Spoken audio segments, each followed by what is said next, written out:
So there we go. My Revit screen is just white. Like I open the file and it's not showing the hotel at all. Not showing the hotel at all. Okay, well, not showing anything, huh? Okay, so you open up Revit and you're not seeing this right now. Now, let me ask you this. Let's go ahead and close out. Okay, stay in Revit, and what you want to do is maybe double clicking was not the best way to do it. So go ahead and close out of that file. That means you go up here to the upper left corner, you go File, and you would go to Close. Let's close that out first of all, okay? And then what you want to do is to open it. What you would do is you'd go, I'll open this up later. All right, and what we're going to do is go ahead and do this. Let me close this too. All right, get this out of the way. Do you want to save changes? No. All right, and so what we're going to do here is we're going to go up here, and you want to go to Open. Click on Open, and then go out to your downloads, and we'll go ahead and open it from your downloads directory, okay? See if that doesn't work better instead of double clicking. It might like it better that way. Okay, Pete, you're in. Josh, you're in. Good. All right, keep it going. Should look like this when you're in.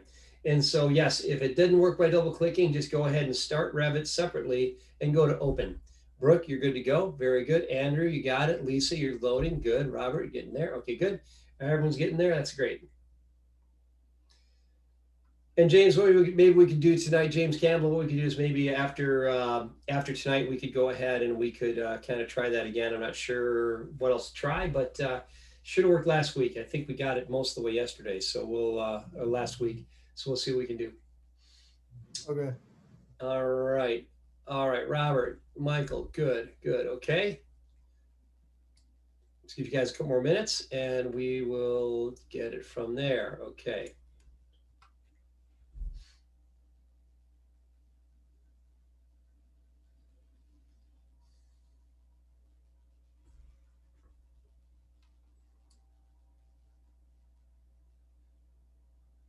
Okay, Andrew, you're good. Okay, Nathan, how's it going there? That working for you, Nathan? Sorry, I forgot to send that message. Okay, very good. Okay, Pete, I think Pete says you got it. Yeah, Pete's in. All right, let's see here. Jordan, you got that yet? My River still isn't downloaded. It keep telling me that I don't have enough disk space, but it won't let me change it to the disk that has enough space. So I'm gonna have to go get another one, I guess. I'm gonna get the external one, I guess, after class. I'm not sure. Okay. Well, yeah, you should be able to, when you download something, you can tell it where to download it to. And so what, like, for instance, when you download something, like, you know, if I go to here, you have a choice as far as where it goes to. Let me just give you a quick idea as far, this may help you out here, Jordan. So what you want to do is, like, to download this right here. I've got this right here, and I've got this Revit Modern Building. So I'm going to click on this drop down right here, and this is where I could actually go here, and I could actually change where I want it to go to. So what I could do is I could click on this, and it's going right here. If your download doesn't start shortly, and then you got it right here, and it's going right out here. And so it's going into your, it's going to save it out to your hard drive, to your downloads directory. Okay, that's where that's going to go by default. And you're saying that when you get to this point right here, it's telling you don't have enough room on where the No, when I started and like I tried to install it, it told me that I don't have enough disk space. So I changed the disk, but it still don't allow me to do it. I don't know why. Okay, all right. Now your machine, there are minimum requirements that have to be met with Revit. So that is something that you want to be aware of if your machine does not have those. They're pretty minimal. You basically have to have 8 gigs of RAM. I assume you've got that. As far as not having enough disk space, that doesn't sound quite right because you probably do, unless your machine is just really full. But I would think it would. Okay, well, that's something we can work on too. But you want to make sure that that's together. Okay, all good. Okay, looks like we're ready to go. Okay, so I think we got a couple people that don't have it, but we will just go ahead and move along here. We'll lurch forward, and then the rest of you guys can kind of watch my screen just to get an idea as far as what's going on. Okay, and again, I'm recording everything too. So this video will be available to you as well. So we will go ahead and move into this here. So going over to here, going to Revit, this is what it looks like. Okay, now let's do a couple of things right here. Let's talk about it. I talked about Revit last week. I'm going to do a quick review because these are all important topics. And what I talked about last week was, the basics. Okay, so we got into this and I went over this whole thing and I destroyed my Lego model last week, as you remember. And as I went over that right there, I talked about how the Lego model kind of represents the Lego model. That's right. The Lego model represents your 3D model in AutoCAD. And then after that, what you've got is, I did rebuild it, but it's not the same, unfortunately. I did the best I could. So it just kind of stuck it together. You know, Lego's pretty forgiving. So I did that, and it's like, I'm ashamed to show you. So you laugh. So we'll move on. So anyway, it has been reassembled, but you have the model, and then you look at it in different ways. You look at it from top view, side view, section view. You do that. That's what Revit does. And the cool thing about Revit is when you're working with Revit, you can actually use it in such a way as it actually behaves like a completely integrated system. Okay, so that one thing is connected to another thing is connected to another. Everything's integrated. That's what makes it really interesting. So as we have this right here, we talked about the interface last week. We're just going to go over a quick review of this. So now that we've got Revit and it's looking right here, we're just going to go over this real quickly here. So let me show you the basic parts. What you got right here is, I'm just going to go ahead and I'm going to use this spotlight right here.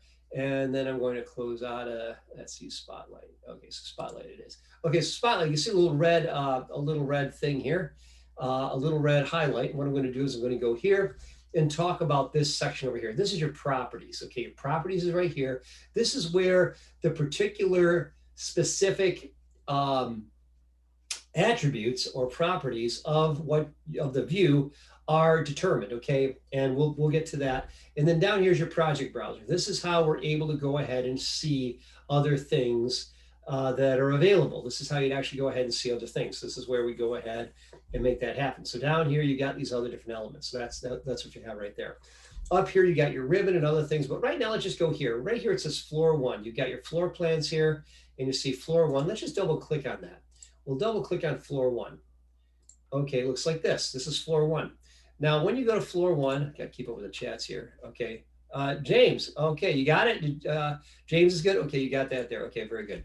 Okay, so now that we're here, what we're going to do now that we have this, we're now looking right now at a top-down view of that same hotel. So we got this right here, and it's got a grid in place. It's also got some stairs. It's also got some other things. So there's a few things that are going on here, and they just make things really quite simple for us to get acquainted with. So we have this right now. So now that we have this and we're seeing there's different elements right here, we're seeing that there's things here. So this is what you can do. You can actually just kind of like zoom in and out. And to zoom in, what I'm doing, just like you do in AutoCAD, you roll your mouse forward, okay? Your mouse. You hold your mouse and you wheel it forward, back and forth, and you're able to go ahead and move it back and forth like that. Okay, to pan, you go ahead and hold the mouse down, and when you hold the mouse down, you're able to go ahead and pan. So you hold the mouse down, and you're able to move from side to side, holding the mouse down, the mouse wheel. Holding the mouse wheel down allows you to pan, just like AutoCAD, no difference there.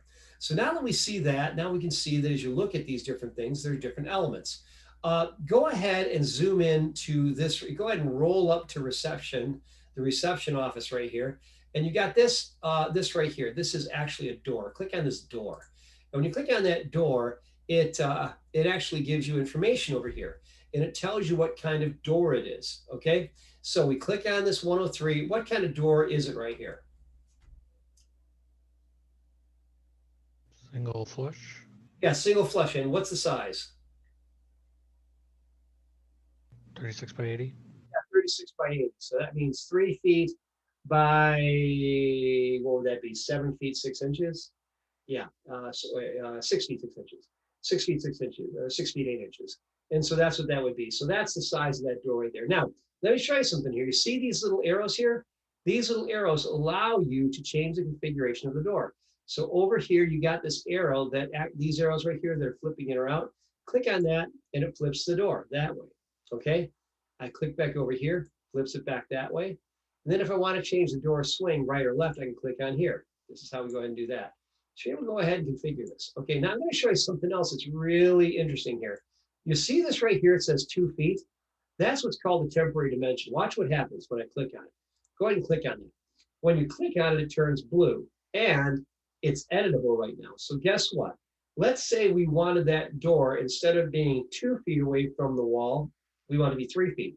You type in 3. Type in the number 3 and hit enter, and watch what happens to the door. Boom. It moves it down. What happens right here is in Revit, Revit has the ability to parametrically scale and adjust your model in place right there. And when you do, all of the other models reflect it.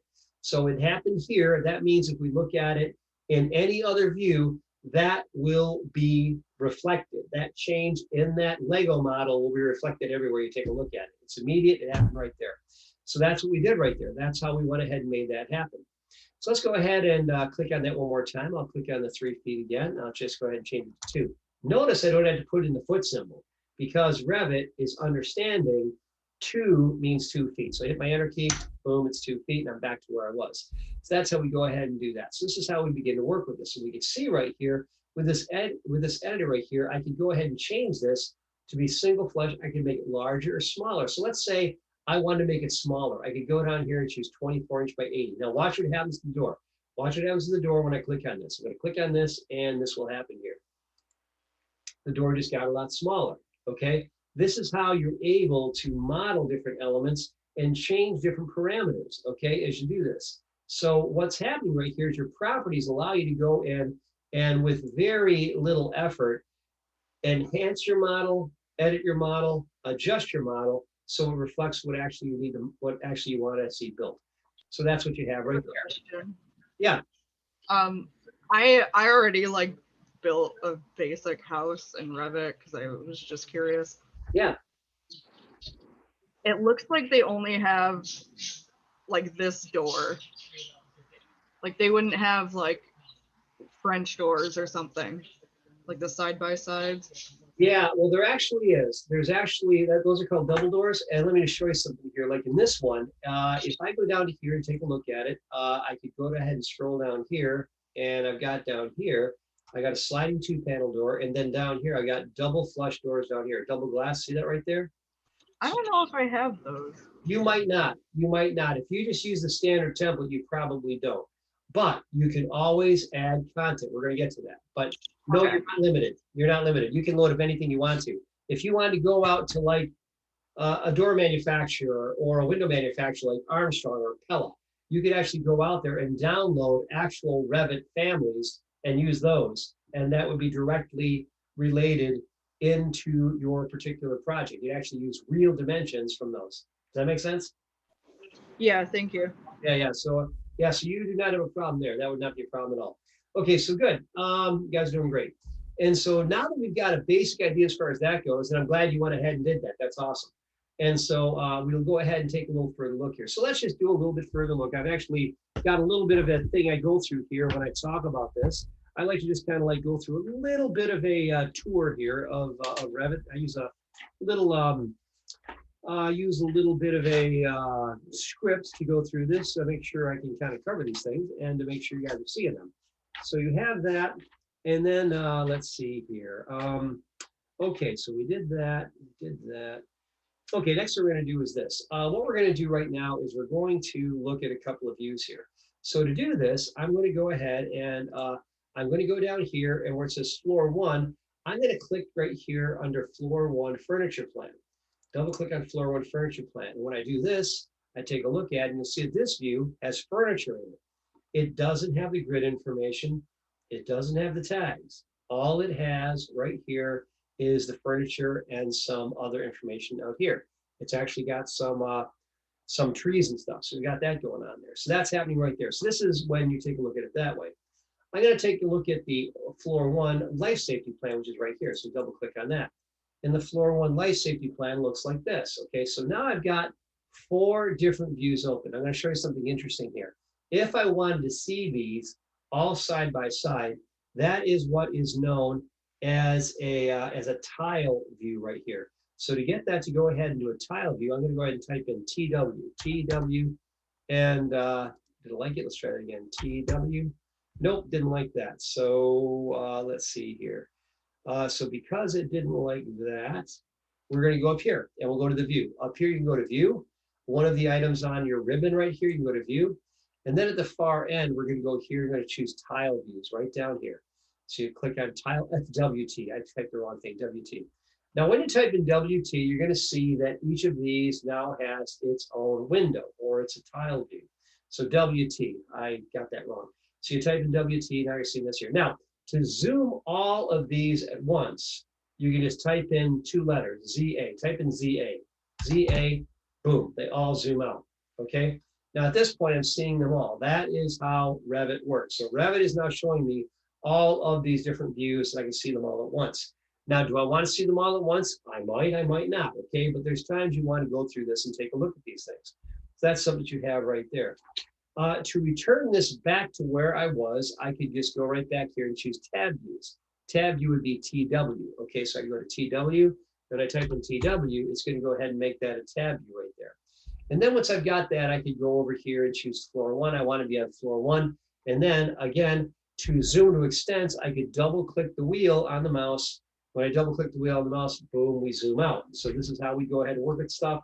And this is how you can begin to navigate inside of Revit. These are the basics right now. So now that we've got that, we want to talk a little bit about some of the other views you can get. So let's go ahead and scroll down here in our project browser. Let's see what else we got down here. So down here, you're going to notice that there is some elevations, building elevations here.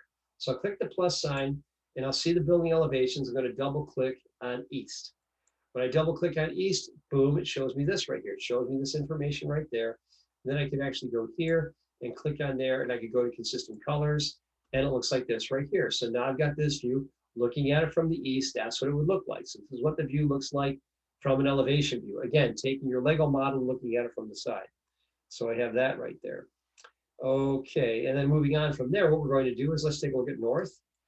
And north looks like this here. And I could again change this and make that consistent colors like that. And then I could go to pool east. And this shows me the east side of the pool. And I could again do the same thing, change this to consistent colors. And then I could go down to south. And south looks like this. And again, go to consistent colors just so that everything looks kind of nice. I'm seeing it. And then I'll go to west. I'll double click on west. And we see west. And okay, like this. Come on, why are you not opening? Unless that is the west, it's not.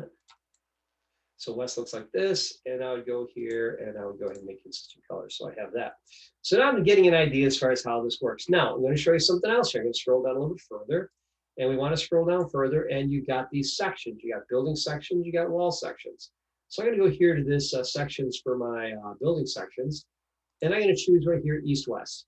So I'll choose my east-west section. It looks like this here, and I can do the same thing. Go to here and go to consistent colors. Boom. It looks like that there. It gives me a great view. Then I can choose the north-south section, and that's the shorter view. And it looks like this here. So this is where you're able to look at this from different configurations. And again, all of this is happening in connection with the model. So the central model is created, and then all these elements are just views of it. That's how that actually works. So we see this right here. Okay, and so now we've got that in place right there. Let's go back to floor 1. It should be right up here somewhere. You want to go back up to the tab and double click on floor 1, and we're back to here. Now at this point, what you can do is if you want to close all of the other views beside this, you can do this is a tool called Close Inactive Views. It's right up here. I'm hovering my cursor over the top of it. If I click on this, you'll notice it's got a red X. I click on this, it closes everything but the view I'm on right now. That's a helpful and quick way to do this. And then if I ever want to see a default 3D view, I would go up here to this Monopoly house. You see this Monopoly house? If I click on the arrow next to it, I see the values here. I've got default 3D view. I'm going to click on that, and boom, it gives me this view right here. We talked about this before, how to actually look at this and actually look at it by rotating around it. So to rotate around on this one, what we're going to do is I'm going to hold my shift key down. I'm going to hold my shift key down, then hold my mouse down, and I can go ahead and rotate around like this. Swing this around like I'm doing right now. Go ahead and do that and make that work like that there. Okay, so we have that going. All right, and that is how we can actually get. So you can actually get different views right here. Then also I could use this tool right up here. I just go do a straight view right on like this. And this actually allows me to go ahead and spin this around and to go ahead and change the configuration of this. and then just go ahead and rotate it as I might need to for my own project purposes. And we go ahead and make that happen. So we got this going on right there and like that. So that's what we got going on right there. Are you guys following along with this right now? Are you guys doing the same things I'm doing right now? Yep. How do you get the consistent color? To go to consistent color, it's actually down here. Down here, this is your visualization part. This is where you can actually tell AutoCAD to do the different changes to the visualization. So you click on this and you choose consistent colors here.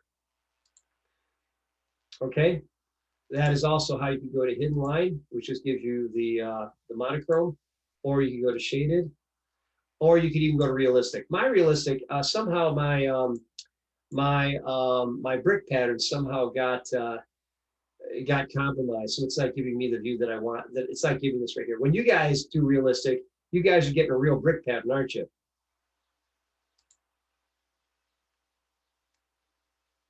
Anyone trying it?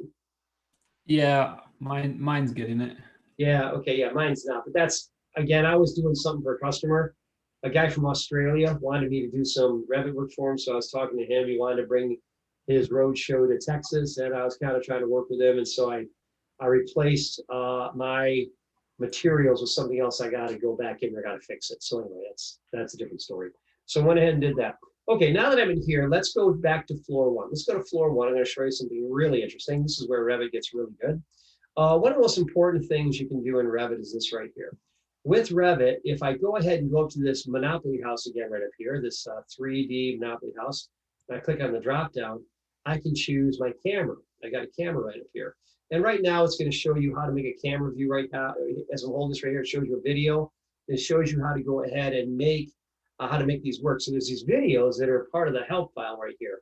It's very cool. So I'm going to click on camera, and basically it's going to ask me, okay, where do you want to put the camera? And right now you might not be able to tilt that to camera, but it is. I'll go back to that again.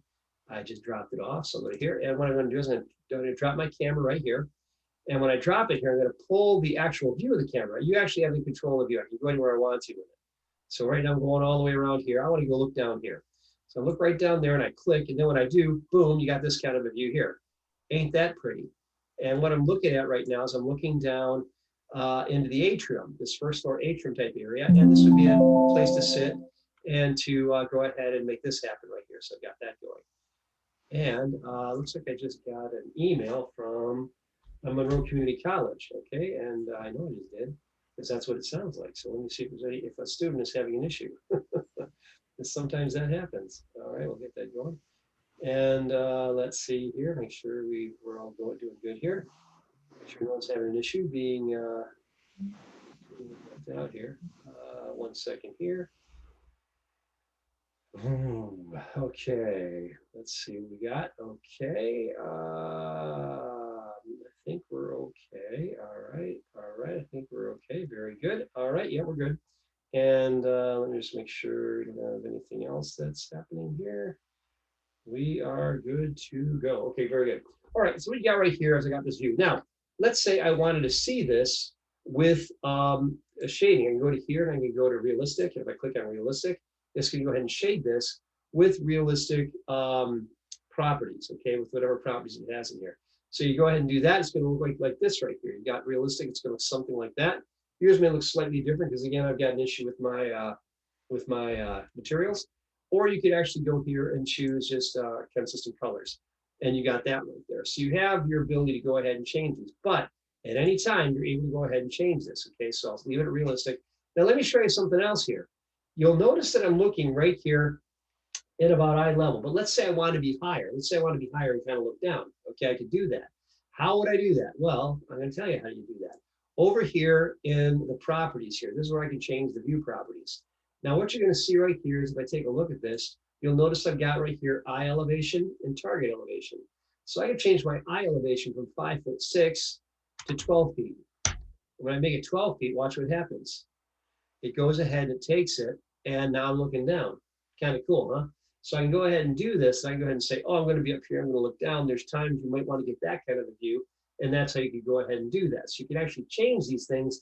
All of these things are part of the interface And they're all little things you can tweak to make Revit do what you want it to do.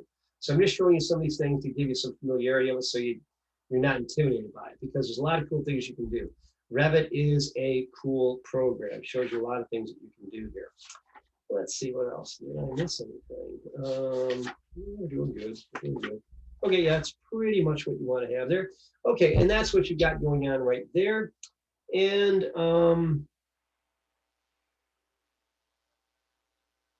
okay, yes, that's what you got right there. So that's kind of an introduction to how this works. Okay, that's how we go ahead and make these things kind of work. Okay, so we got that. Now let's go back and let's talk a little bit about a little further. Let's fill in some gaps here. And to fill those gaps here, what I want to talk about right now is I've actually got a quiz out here in Blackboard. Let's go out to Blackboard. So we go out to Blackboard, and out here, we're going to just do a little test right here. And right out here, it's on Revit floor plan weeks 9 and 10. So we're just going to go ahead and we're going to take this intro to BIM and Revit quiz. So we're going to go through this. We're going to go to this quiz, and I'm going to give you the answers. Okay, so let's go out here. I'm going to give you the answers, because this is more of a review thing. It's not so much a quiz in the classical sense where, you know, we're going to go through this together. I just want you guys to understand this. So we'll talk through this. So let's go to Intro to BIM and Revit quiz. We'll go and click on it. And when you click on it, it comes up and says this, begin Intro to BIM and Revit quiz. And over at the lower right, it says begin. Let's begin. So we click on begin, and we do this right here. We're going to go ahead and go through this. So let's do this first one. Okay. So looking at this right here, question number 1. I'm just I'll just talk through it so I don't embarrass anybody. But what is the purpose of the project browser? Okay, so A says it enables you to browse through the building projects similar to a walkthrough. Does anyone think that's right? No. Yeah. No. No. My bad. No. That's a no. That's a no. All right. And then B, it is the interface for managing all the files that are required to create the complete architectural model of the building. Let's listen to all the options. C, it manages multiple Autodesk Revit projects as an alternative to using Windows Explorer. And then D, it is used to access and manage views of the project. So now that you've seen all the choices, who thinks it's A? Okay, B. I think it's B. I think it's B. Okay, good. C. D. Yeah. Okay. Obviously. It's actually D. Okay, now here's the thing. Some of this stuff is, you got to pay attention to what the nomenclature is right here. Now, here's the thing. You say B or D, sorry. Okay, it's D, but okay, Okay. but it's okay. Okay, here's the thing.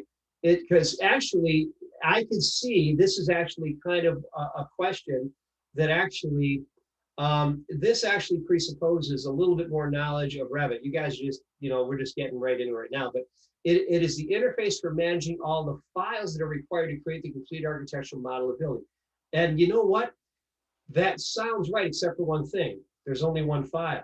So it's not files plural, there's only one, okay? There's only one file you're working with right now. And then D says it is used to access and manage the views of the project, okay? That's actually what it would be. It enables you to access and manage views of the project. So the project browser is just how you look at it. So it's managing the views, okay? So there's nothing trickier than that. All you're doing is deciding how you want to look at it. So D is the correct answer. So click on D, all right? So then over here, you can go ahead and we could click, okay, that's already saved, okay. Question 2, all right. Which parts of the interface changes according to the command you are using? And then it's basically got either the ribbon, the view control bar, the options bar, or the properties palette, or all of the above, okay? And the answer to that one is all of the above. It's all the above. All of those are actually parts that actually change, okay? Depending on what you're doing there, they could all change a little bit. So it could be all the above, okay? So I'm just giving you that answer. Question 3, okay, when you create a project in the Autodesk Revit software, do you work in 3D as shown on the left in figure 157 or 2D as shown on the right? Well, let's take a look at this, okay? Which is it? Let's take a look at the answers here and think about it. Okay, number 1, you work in 2D in plan views and 3D in non-plan views. Sounds reasonable. B, you work in 3D almost all the time, even when you're using what looks like a flat view. Okay? C, you work in 2D or 3D, depending on how you toggle the 2D, 3D control. Okay. D, you work in 2D in plan and section views and 3D in isometric views. Okay, I'm going to throw this out right now. So who thinks it's A? I do. Okay, there's one for, okay, there's one there. Okay, B, you work in 3D almost all the time, even when you're using what looks like a flat view. Okay, no takers. Okay, C, you work in 2D or 3D, depending on how you toggle the 2D, 3D control. I think it's C. Got a taker, okay. And then D, you work in 2D in plan and section views and 3D in isometric views. Okay, all right, let me give you the answer. It's actually B. Okay, the reason why, you're always working in 3D. You're always working in 3D almost all the time, even when you're using what looks like a flat view. So that's the thing about Revit, you're always in 3D. Even if you're not in a view that's actually looking like 3D, you're still in 3D. You're still in a 3D environment almost all the time. Only if you're working in details are you not. So that's actually B. All right, so you got B right there. Okay, the difference between type properties and properties right here. What's the difference between type properties? We haven't really gotten into this yet, so I'm just going to give you the answer here. The difference between type properties and properties, the ribbon location right here, is actually A. The difference is properties store parameters that apply to the selected individual elements. Type properties store parameters that impact every element of the same type. So it's going to be A. We'll click on A. All right, you got that. Okay, A it is. I'm click on save answer, right? Okay, good. And then the next one is question 5. When you start a new project, how do you specify the base information in the new file? And you go ahead and you'd say transfer the base information from the existing project. Select the right template for the task. The Autodesk Revit software automatically extracts the base information from important link files. Press Control Alt Delete. All right. Well, actually, what's going on right here is the actual answer to this one would be right here, would actually be select the right template. All right, that's the best way to do it. And that's why I give you templates. I give you templates as you go through here. Although there are some shades of truth in all these others, the most correct thing would be select the right template for the task. So we got that. Let's click on save and submit and see how we did. So I'll click on OK, and I've got that. Let's see how we did here, and hit OK to see how we did here, and we got 50 out of 50. Gee, okay, I wonder why we did so well. Could it be that I designed the test? Maybe. So then you got you got these different things right here, and it gives you the answer. So that's a quick, easy 50 points you just made there. Okay, so we just went ahead and did that. Okay, so that's what we just did there. Now, the thing I want to do this is go through here and kind of give you some ideas as far as like how this all works together and what's going on in Revit and what are some of the things that are being talked about here.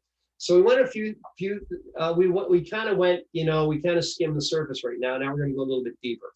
So to go a little bit deeper here, we're going to do the following. Okay, so what I'm going to have you guys do now is this.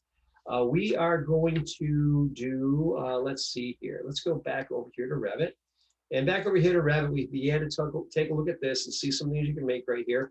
What we're going to do right now is we're going to do something a little bit, we're just going to kind of build on this theme right here and talk about some of the other things that we can do here.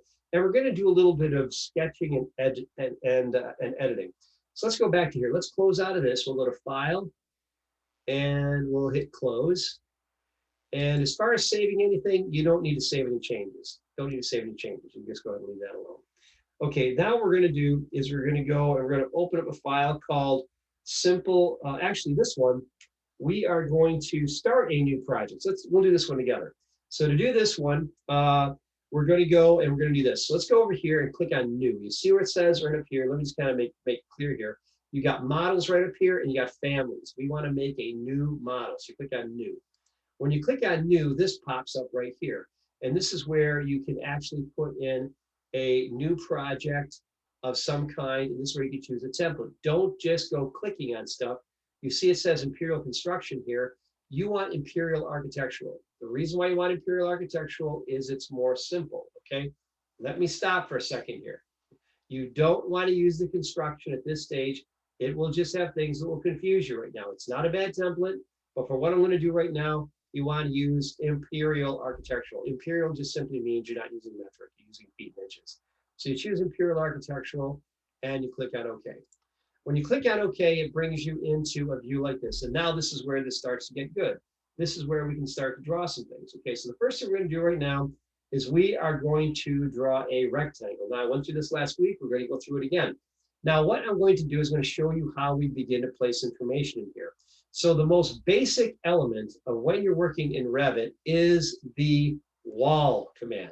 The wall command's right up here. And so if you hit the drop down, you'll see you got wall architectural, wall structural, and wall by face. We're just going to go to wall architectural and click there.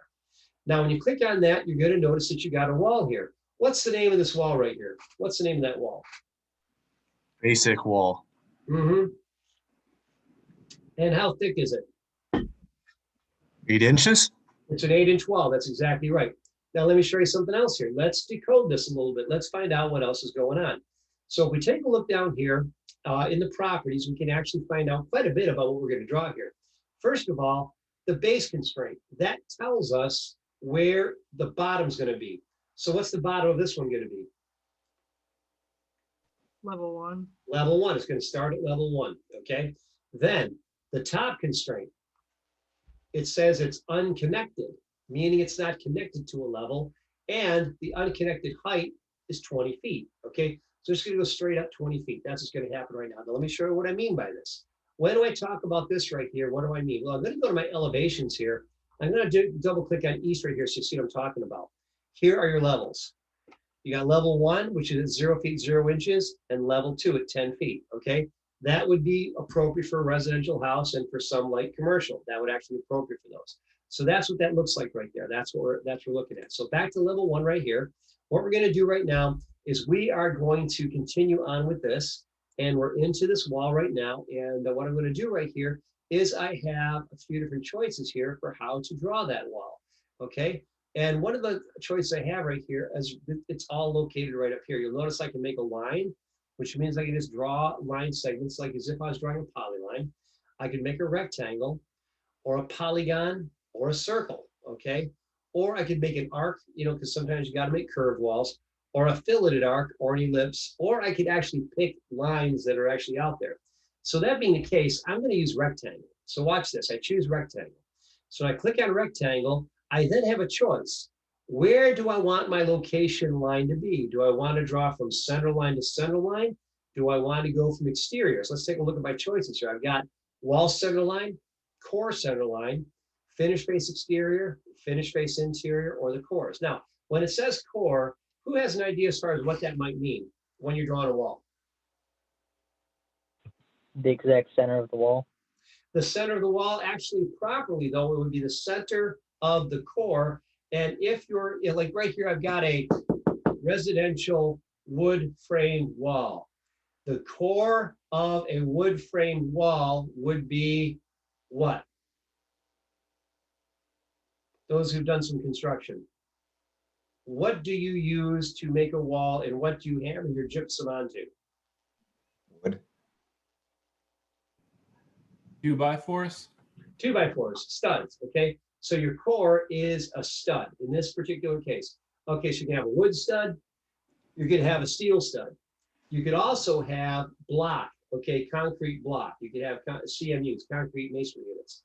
You could have blocks. So any of those would be your core. So your core center line would be actually drawing to the center of the actual CMU, your concrete masonry unit, or your stud. That's what that would be. Or you can go to the finished face of the whole thing. You can do that too. So what we're going to do is we're just going to leave it as wall center line. We'll just use wall center line right there. And what we're going to do is just going to make a rectangle. So watch this. I'm not even going to look. I'm looking away. I'm drawing a rectangle. And I'm done. Okay, how did I do? Okay, why did I do that with my eyes closed? To make a point. I did that to make a point. Because in Revit, it doesn't matter. It doesn't matter how big you make this, because at the end of the day, I can fix it. So even though I drew this entirely incorrectly without looking, I can fix it. Well, how do you do that, Tom? Well, you do it like this. What you do is right now, I want to make this a 100-foot by 70-foot structure, 100 foot by 70. So the 100 foot will be this one down here. It says 119 feet 6. So I just click there and I'll make that 100, 100, hit enter. So that does that. Then I want to make this one 70. So I click there, and I type in 70, boom, like that. And when I'm done there, that's what I have right there. Now at this point, I want to move it, okay, because I'm not where I want to be right there. So that's what happens when you don't look, okay?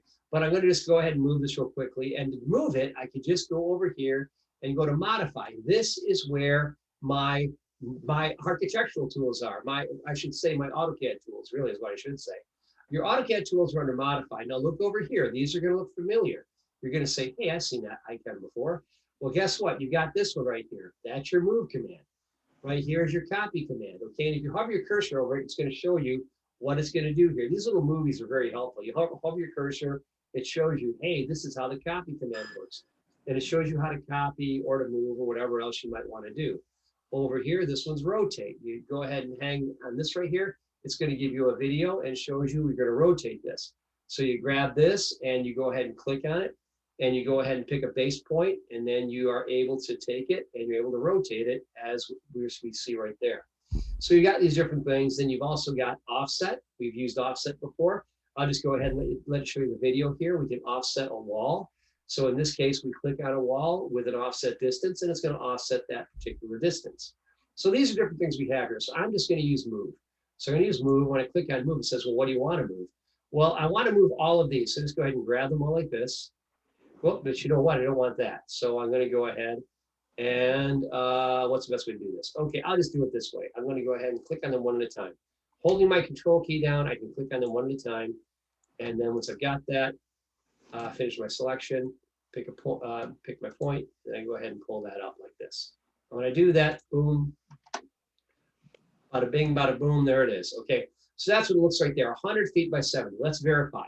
I click there, it says 100 feet. All right, I click here, it says 70 feet. That's what I want to create. That's what I have. So those are temporary dimensions. Okay, did everyone get that drawn, that rectangle? No, where's the rectangle command again? I don't see it. It's actually right up here. You go to architecture and you go up here and you choose wall. Got it. All right, and then you'll notice right here, it's prompting you for a particular type. And you leave all these defaults. What you want to do is you want to pick this right here, rectangle.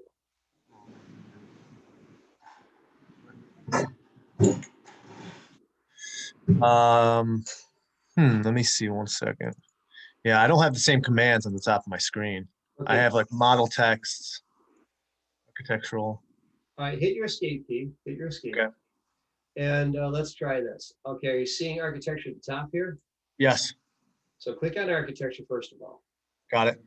Now, you want to make sure that right now this says basic wall. Is that what it says right here? Basic wall generic? It does now, yeah. It does now. Okay. So then what you want to do is, other than that, what you want to do next is once you start the command, you're going to go here, and you're in this right now. Let me go do this again. Sometimes it's sticky. Okay, and then try this again. All right. Sometimes I have to change it. Okay. Now, did it shift to this view right here? Does it look like? Yeah, I got it. It's just a little different on my screen. I see rectangle now. I got it. Yeah. Now you want to choose rectangle and just pick 2 points. And I just got a chat right here. So what's going on? What are those white boxes? Ah, you mean these right here? Yeah. Yeah, those are elevation markers. I'll show you what they do in a minute. The elevation markers are the means by which you see the north, south, east, and west elevations of your model. Okay, so in the same way, I'll bring out the infamous Lego model from last week, which I cobbled together pretty well. Don't laugh at me. And what we got right here is I've got this in place. Okay, so I got the model right here. And so when I had this model, what I did right here is I have different views. So I've got the north, the south, the east, and the west. So I got the different views there. And so that is what you're looking at right there. So what's happening is you're looking at it. It's as if I had this sitting in front of me right here. I got these markers, little cameras that are looking at it from these different angles. That's what those are. So that's why they have a point. The point is showing you what it's looking at. That's what's going on there. Does that make sense? Yeah. Thank you. Okay. So that's what you have going on there. So that's what's happening. And that, by the way, is an understood architectural convention. If you're looking at plans that were done 100 years ago, they'll use the same conventions. That's the elevation type of marker that you have right there. So Revit uses the same thing. Okay, and so now at this point, remember what we did is we sized it. So we clicked on, and we went and clicked on a wall, and when we clicked on one of the walls here, once we got that right there, we were able to modify it to be 100 feet by 70 feet. Does everybody have that? 100 feet by 70 feet? Yep. Okay, all right, that's good. Okay, so now let's do something kind of cool here. Now that we've done this, let's just see, okay, what's our progress here? We'll go up here and click on our Monopoly house up here. Click on your Monopoly house and there it is. It's in 3D. You've done this. You created a structure. It's in 3D. And so we're making good progress. That's pretty cool. Okay, that's not bad at all. So we'll go back over to level 1 and we'll go, what we're going to do is now we're going to draw a wall straight from this side, right from the midpoint all the way across. So how do we do that? Well, we go back here to wall and we'll go to wall and go to architectural again. And then what we're going to do is we're going to hover our cursor over here until you see the midpoint, which looks just like it does in AutoCAD. All right, we'll go to here and I'm going to click and I'm going to pull it straight across the other midpoint. Click, click, and then I'm done. Hit my escape key. And what I just did there is I made another line that bisects it. Okay, so now I've got to divide it in half. Okay, so we've got that right there. Pretty cool. Now, what I want to do is, now that I've done that, I'm still in the wall command. I didn't get out of it, okay? If you want to get out of the wall command, you can hit your escape key a couple times, or you can click on modify. But we're going to stay in it right now. Let me show you something else here. We're going to touch our cursor right here. We're going to touch it right there, and I'm going to pull it over up a distance of 8 feet. So notice what I'm doing right here. It's actually giving me a distance. I didn't click yet. If you click, you're going to be putting a wall inside of a wall. Now, is that something you would do in real life? Would you ever build a wall inside of another wall? No. That's a no. Revit doesn't let you do it either. Revit is thinking very literally about the building process. So therefore, you don't click on it, you touch it, and you let AutoCAD guide you. So right now I can guide it to the proper dimensions. I'm just pulling this along right here. I touched it there and I'm pulling along, and I want to go to 8 feet. So I'll go over here to, do I want 8 feet? Yeah, what the heck, I'll use 8 feet. 8 feet's good. So if I can't get it perfectly correctly, I can just kind of guess, and I'll pull it all the way down. And guess what? I can fix it when I'm done, because that's how flexible it is. So I go there, I'll go ahead and just draw that anywhere. Then I'll click on it. When I click on it, guess what I can do here? Go here, click on it, and I type in 8. When I type in 8, it moves it over. That's all you got to do. So what's happening right here is there's a lot of flexibility for doing this. A lot of this is just learning to use your temporary dimension and not being afraid of them. All right, so does everyone have that wall, that 8-foot spaced wall there?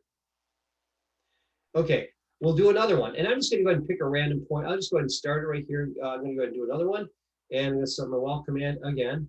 So go to my wall command, and I'm going to go ahead and touch it here. I'm going to go over this point. And again, I'm not even going to worry about the distance. Let's go to here, pick a random point, and go to there. And this one, I want it to be 16.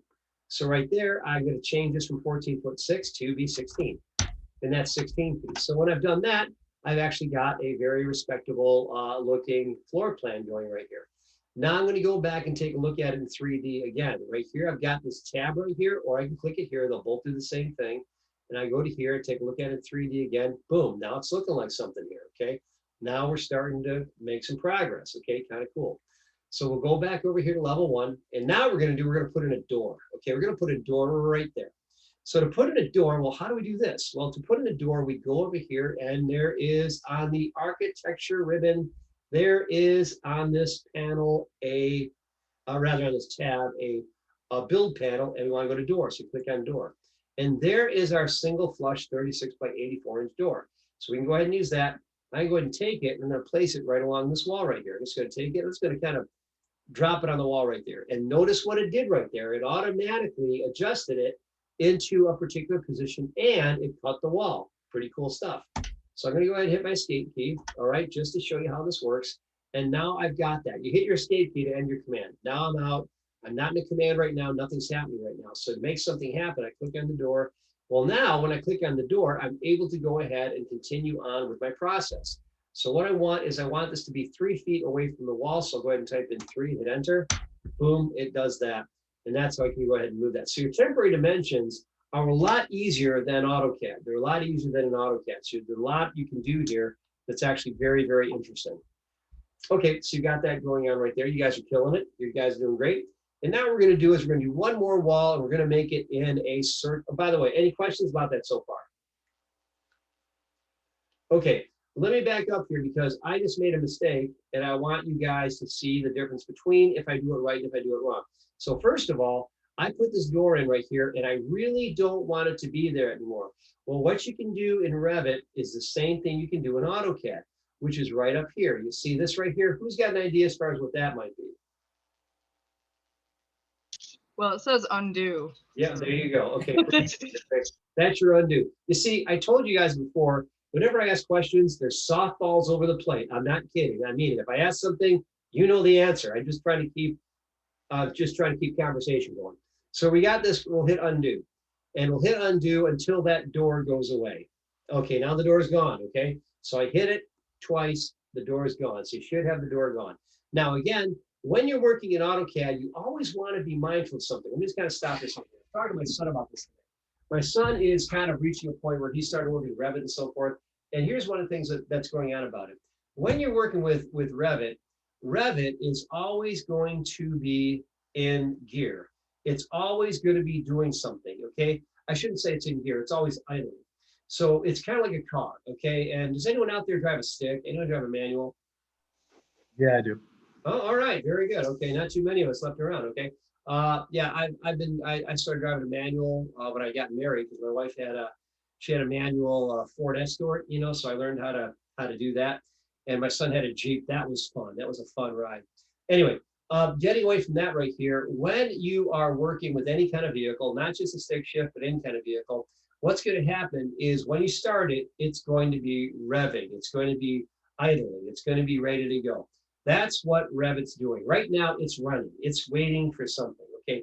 It's always doing something. And even when something's not happening right now, you can still click on something. So it's always active. It's always kind of active. AutoCAD's more or less, you start a command and then it's over. You start a command and then it's over. Revit's a little bit different in that regard. So in this regard, what we're going to do is you always want to pay attention. Like right now, if it says floor plan, I don't have a command going. Okay, if it says floor plan right here, I don't have anything happening right there. So that's how I know. It's one of the ways. You always want to look up here. If it says something, make sure you're not in a command anymore. So let me give you an example. We'll go up here and go to door. So I'll click on door, which is what we did before. And we got our single flush 36 by 84 inch door. So I'm in this command right now. Now, one thing I want to do, which I didn't do before, is I want to use this tag on placement. I want to tag this door with a number. Because when you're working with Revit, you're able to create bills of materials. You're able to create schedules on the fly as you're doing this right now. So as I go ahead and use tag on placement right here, what that's going to do is that's going to give you a tag. So watch what this does right now. I'll go ahead and drop this right here, and I'll go ahead and put it right around there, and you'll notice something different now. You'll see that you see one right now. Now, right now, I'm still running it around, and what's happening? Well, Revit still thinks I want to put in more doors, okay? I didn't get out of the command. I'm still in gear. I'm still driving, okay? It's like I'm in drive. How do I get out of this? Well, I got to shift into neutral. So to shift into neutral, you can click on modify or hit your escape key, all right? Hit your escape key a couple times, and then you're in neutral. It says floor plan, now you're in neutral, okay? That's just something you want to be aware of because a lot of the mistakes that happen when you first work with Revit is when you're just kind of like moving through Revit and you're not aware that you're actually drawing. And so that's what happens quite a bit. So now I'm no longer in a command. So now I've got this going on. So that's all good. We're all good. So now what I'm going to do, I'm going to draw one more wall. I'm going to draw a big circle here. So watch this. So I'm going to go to wall, and I'm going to go to wall architectural. And now what I'm going to use this circular option right here. You got the circle option. I'm going to click it here. Click on this, and I'm going to put it right down here. I want to find the, if I can find it, that's right there. See the triangle lights up? So I got the triangle, click there. And then I want to go ahead and I want to make this 14. So I'll drag it out until it says 14, and I'm going to click. And when I do that, it gives me a nice 14-foot circle. And I hit my escape key a couple times, so it says floor plan. Then if I click on this right now, I now see that I could change it. If I want to make it larger, smaller, I can say, you know what, that's too large. Make it 12. Oop, didn't like that. It didn't want to do that, so it's not letting me do that.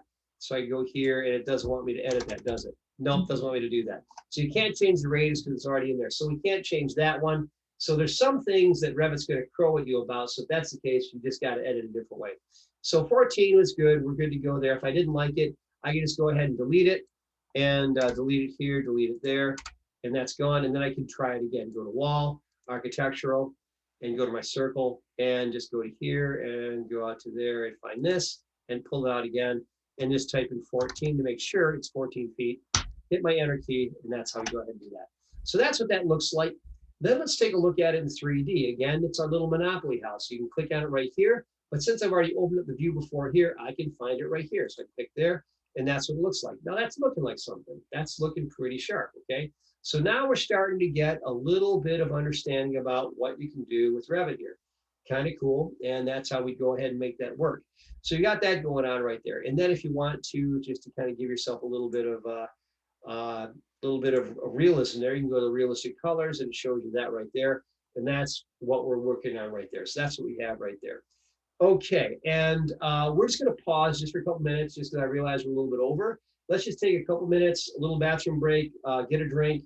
We'll come back in less than 5 minutes. Just give you guys a little break to kind of like, lighten it up a little bit, and we'll come back in just a few. So I'm just going to step away, and we will continue on when I come back. So we're going to go ahead and just pause this right now, and I'll come back in a minute here. So mute my microphone. I'll see you guys in less than 5.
Okay, can you guys hear me all right? Yep. Yeah, I can hear you. Okay, awesome. All right, we're going to continue on. We're going to forge ahead here. And hey, nice background there, Mike.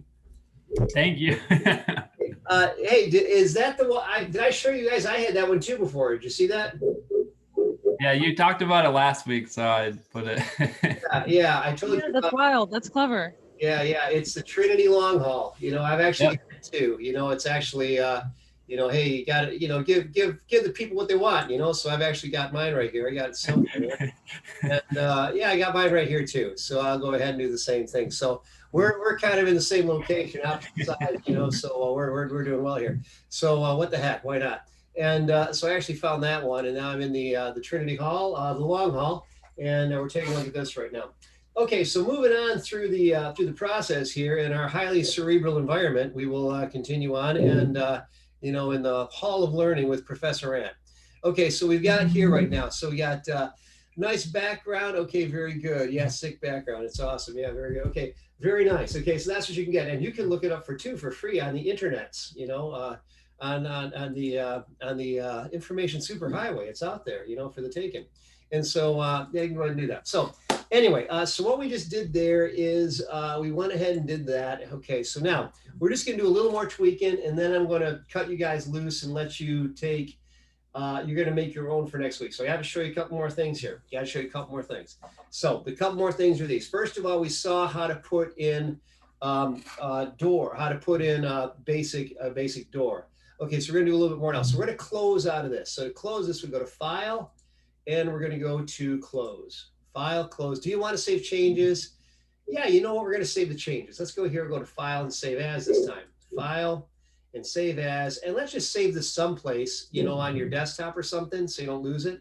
I'm going to save this onto my desktop. And I'm going to call it right here first building. Why not? First building.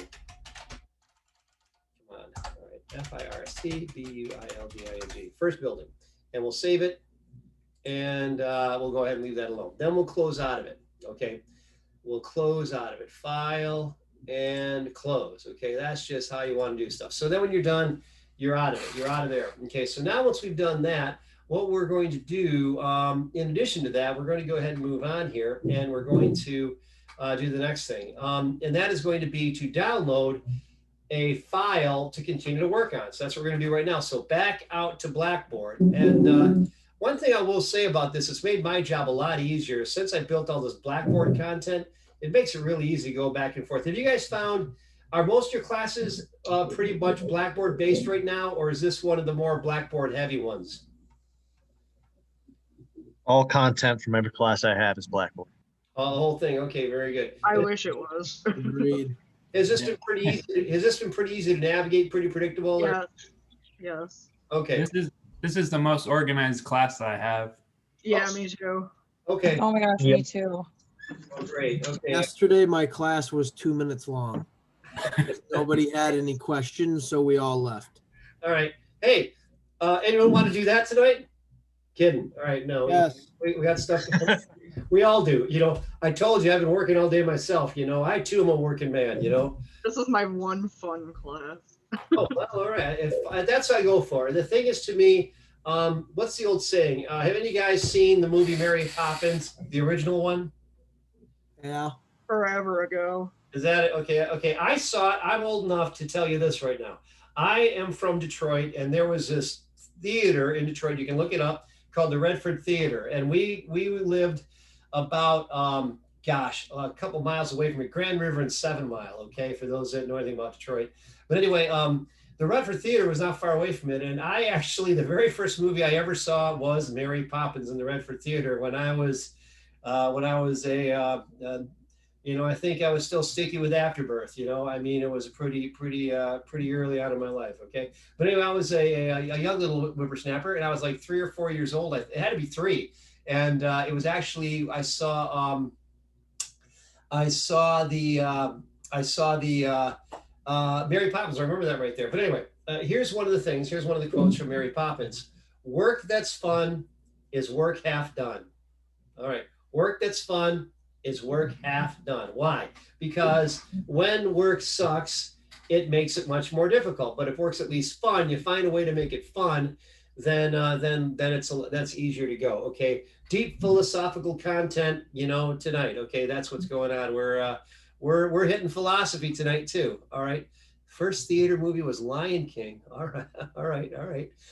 Yes. Okay, wee little lad, yes. Okay, very good. Dick Van Dyke, yeah, he's amazing in that. He is amazing in that. Although his British accent is kind of cheesy in retrospect. If you think about it, that's back when Hollywood people couldn't really do good British accents like they do now.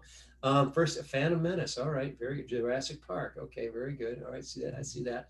And then I remember when I was a little bit older, my dad took me to 2001: A Space Odyssey first run at the Mercury Theater in Detroit, which was a trip. My God, I was a kid. It's like, what? Huh? What's going on? I had no idea what was going on. And I remember just kind of like, didn't understand what was going on.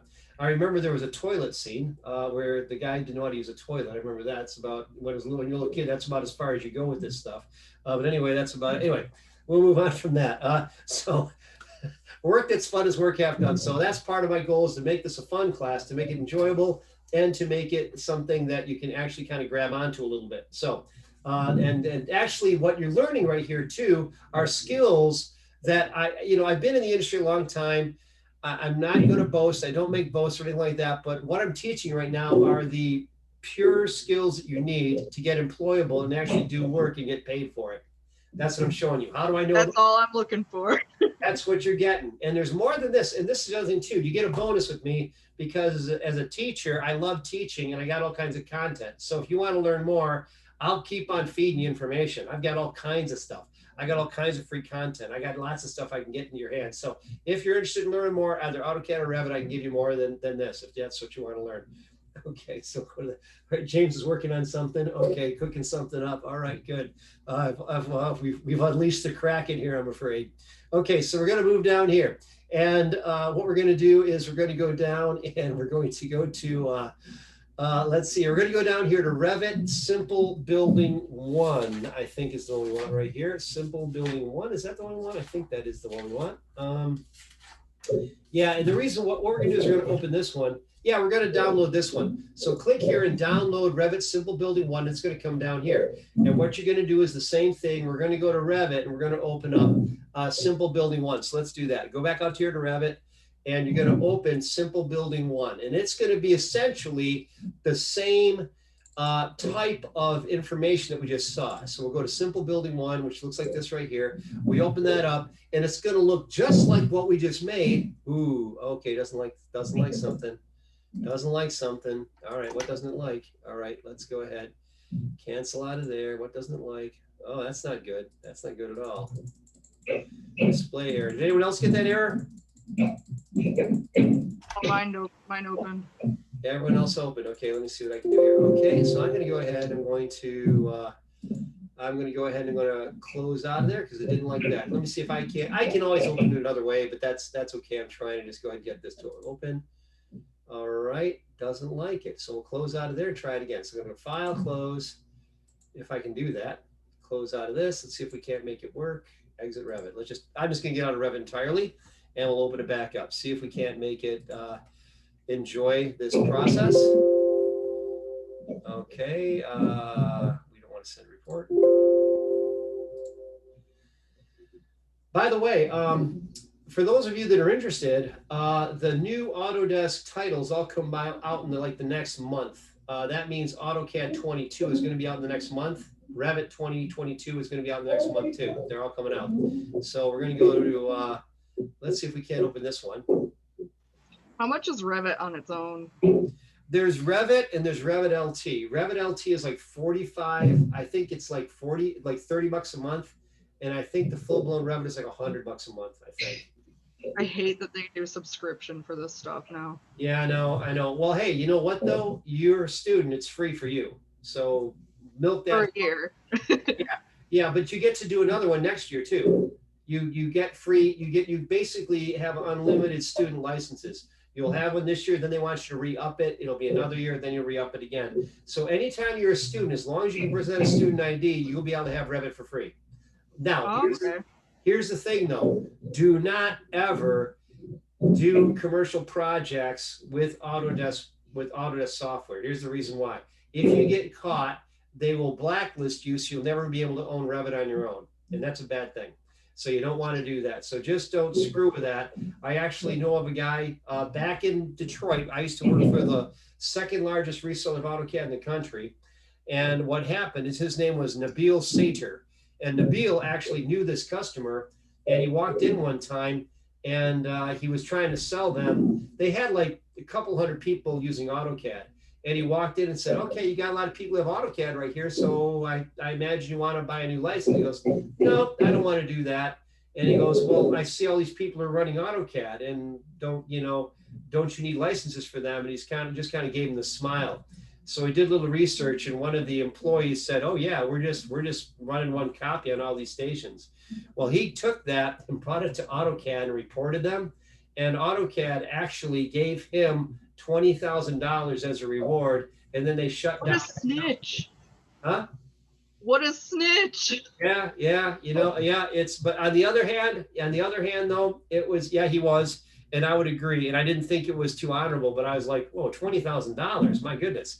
Now, and the thing is, someone else would have sniffed him out too. But the point is, the moral of the story is not snitchery. That's one thing. But the thing I want to point out here is AutoCAD really beats up people though who try to use their licenses illegally. They don't like that. So just play the game and make your employer pay for it. I'm an employer, I pay for it, and that's how that works. So you don't necessarily want to do that with your, you don't want to go ahead and make that happen, okay? I gotta get an employer first though.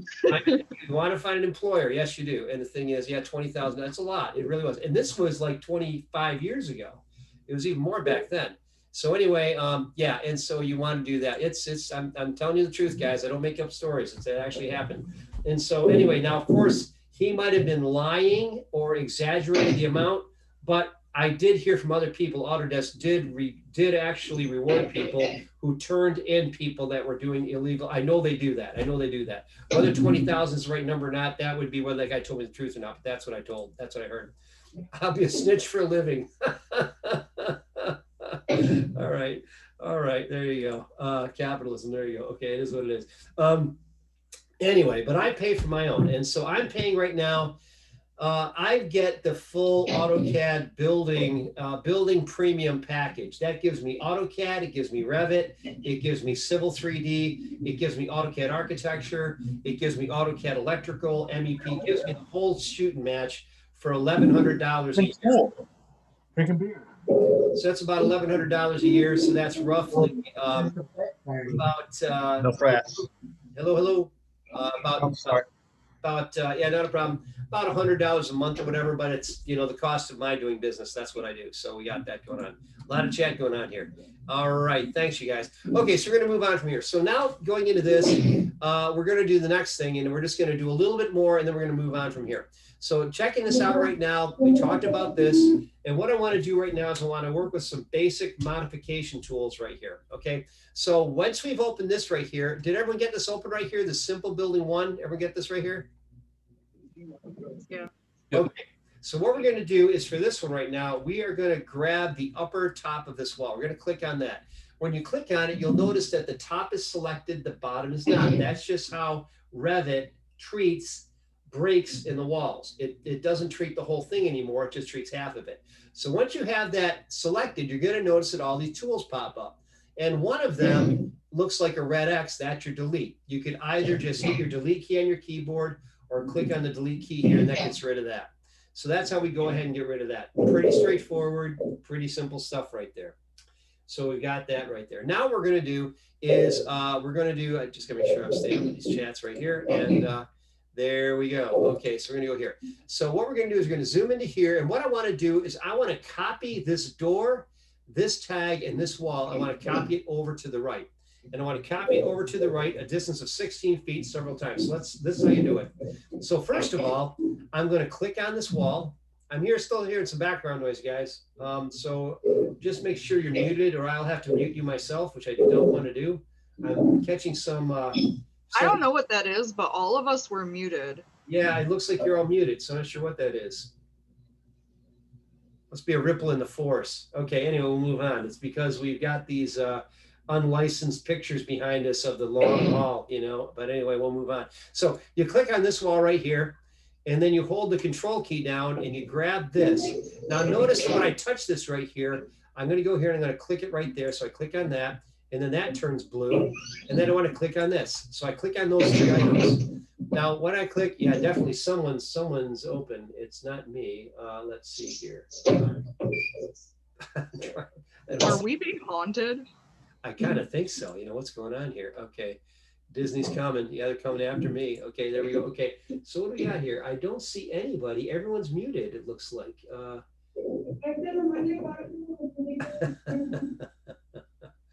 All right, all right.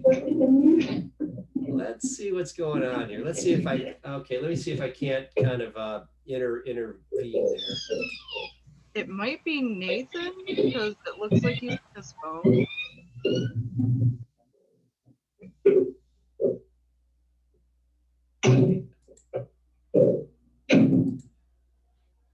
Oh, that's weird, folks.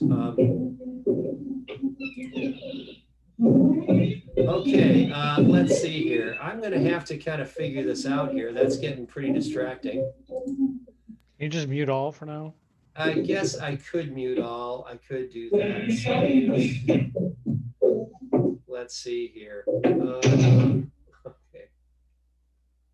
Did that take care of it? Nope. No. Okay. Let me see what I can do here. Okay. Over to here. Let's see here. Breakout rooms. This. Okay. Share sound. Automatize. Okay. Let's see here. Okay. Let's see here. Or evidently we're getting hacked. Sounds like it, doesn't it? Let me see what we got here. I'm not sure. Let me see if I can't. I'm looking at this right here. I don't see a way. Test. Okay. Maybe that is better now. Let's. Okay. Yeah. Still coming back. Okay. Let me do this. I'm going to go through this right now. I don't see a mute everybody. I don't see that. Let me go to here. Let me see. Okay, there it is right there. I'm only seeing one person. I'm going to mute myself, and that shouldn't be me, but let me give it a shot. No, that didn't do anything. All right, nothing. I'm not getting. Okay, everyone is muted. I really don't know what's going on here. Let me go to mute all. Okay. Yeah, it's still going on. Okay. Yeah, I'm not sure what's going on, guys. I really don't know what's going on with that. It's yeah, that is really weird. Okay, everyone. Okay, I've got nothing on. Let me look on my machine. Let me see if anything is like kind of maybe going on in the background. Sometimes that does happen. Let me make sure I got nothing going on in my background. I'll go ahead and turn things off. Make sure nothing's going on there. Shouldn't be. But let me go ahead and do this. Maybe there's something on my side. That would be the logical thing. And I don't see anything else going on here. I've got nothing open. Sounds like it stopped for now. Maybe I had a bleed through coming through on something. I don't know. In any case, okay. There you go. All right, I think we're better now. Okay, we'll move on. Okay, good. All right, so we'll continue on here. Okay, so what you want to do here, let me start this over again. We'll click on this wall. And then we'll hold our control key down. Holding the control key down is the way you select more than one thing at once. So I'm going to go here and touch it. And you'll notice that when I hover it over this, this door tag, I can get the little rectangle shows up. So that tells me I got the tag. And then I continue to hold it down. I click on there. Once I've done that, you'll see it says 3 over here. I've got three items that are all selected. So I got that. Now to copy it, let me show you this. This is kind of cool here. I go to here once they're selected, and let's look at the copy right here. The copy command goes like this. You start the copy command, you select it, you select a starting point, and you select a finishing point. We are going to copy this wall over to the right 5 times, the wall and the door over to the right 5 times at a distance of 16 feet, just to see how this works. So we click on copy. Now, when you copy, I want to show you something here. Up at the top, you have several different things. You've got constraint. Constraint is going to keep it all on a line. Okay, they're all going to be aligned with this one on basically on the same horizontal plane. So that's the first thing. Second thing it's going to do is we want to choose multiple. This means we can do several at once. So once we got that down here, it says click to enter move start point. So I'm going to pick down here right at the intersection of this. So I'll click right down there. So I click there, I pull it over to the right, and I pull it over and type in 16 and hit enter. Then I pull it over again to the right, type in 16 again. Pull it over to the right again, type in 16. And then I pull it, I'll zoom out a little bit and do it again, pull over to the right again and type in 16 one more time. And then when I'm done, I'll hit my escape key. All right, you can also do this a little bit more elegantly in some other ways, but I just want to show you kind of quick and dirty how that'd work. How'd that work for you guys? That work for you guys? What did you have selected? The door and the wall? The door tag and the wall. Okay. Okay. And if you need me to repeat that, I will, because this is an important concept. So just go ahead and try that. See if you can get that to work. See if you can get that to copy, and we'll take it from there. And I'm drinking my unknown beverage for tonight. All right. It's tea. It's tea again. I typically enjoy coffee more, but it's too late. Coffee keeps me up at night. Does anyone else have that problem with coffee? Yes. Yep. And last time when you were talking about Irish coffee, it was like 8 o'clock and I was like, oh my God, I want an Irish coffee now. I was so mad. It was St. Patrick's Day. Did you get one afterwards? No, but I got one the next day. All right. Yeah. Where do you get your Irish coffee at? Starbucks. Starbucks. I didn't know they had that. Okay, that's cool. Okay, and wait, Starbucks though doesn't have alcohol in it though, does it? It's not alcohol. It's just like Irish cream flavored. Gotcha. Well, that's good too. That's awesome too. I mean, yeah. And so for me, I'm a big fan of coffee in all flavors and stuff, you know. And my son, who just moved here, he's a big coffee aficionado. So we're making new coffee every day. And right now, he's just kind of jonesing on Tim Hortons. We brewed Tim Hortons at home because he couldn't get that in Kansas City, so he's really enjoying that. So we're having Tim Hortons every day. We bought the a bag of ground and we do that, so it's good stuff. How we doing with that? How's that copying going, you guys? Is that working okay? Yep. Yep. Okay, all right, looks good. Okay, so that's what we do there. Okay, now this last one, I'm going to show you a little trick, okay, right here. Remember the mirror command, okay? Now the mirror command is something you can use, and what I'd want to do is I want to mirror this door and the tag over to be on this side of the wall, but I want it to be mirrored, okay? So check out how this works right here. So to do this, I click on this door, and I click on the tag. I click on those two things right there. And then once they're selected, it says over here, there's two things selected. Now what I want to do is I want to use mirror.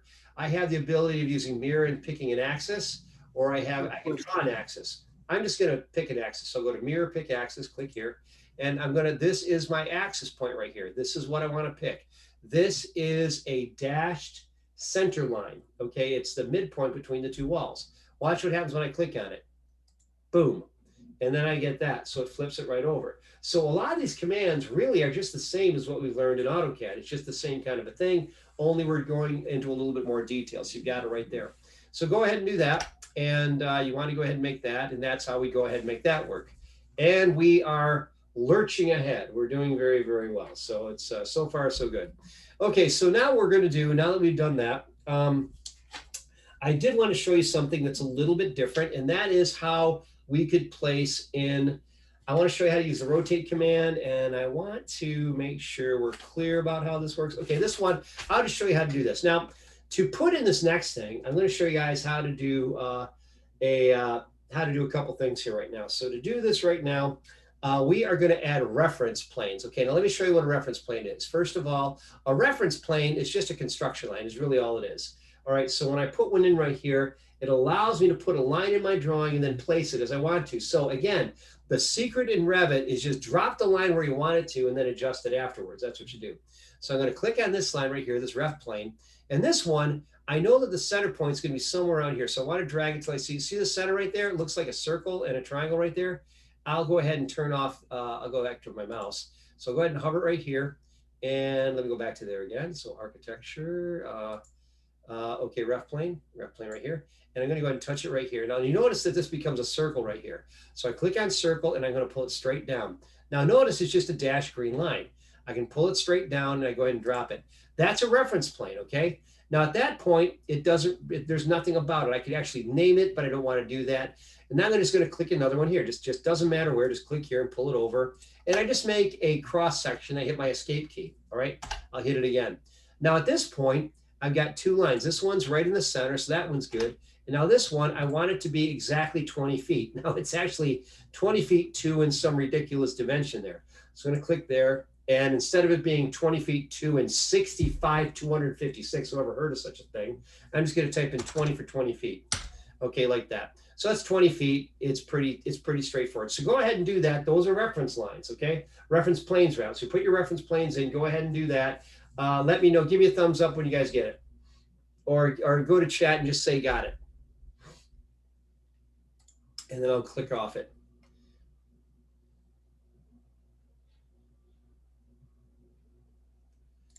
Okay, looks like it's happening. Got it, very good, very good. Keep it going, keep it going.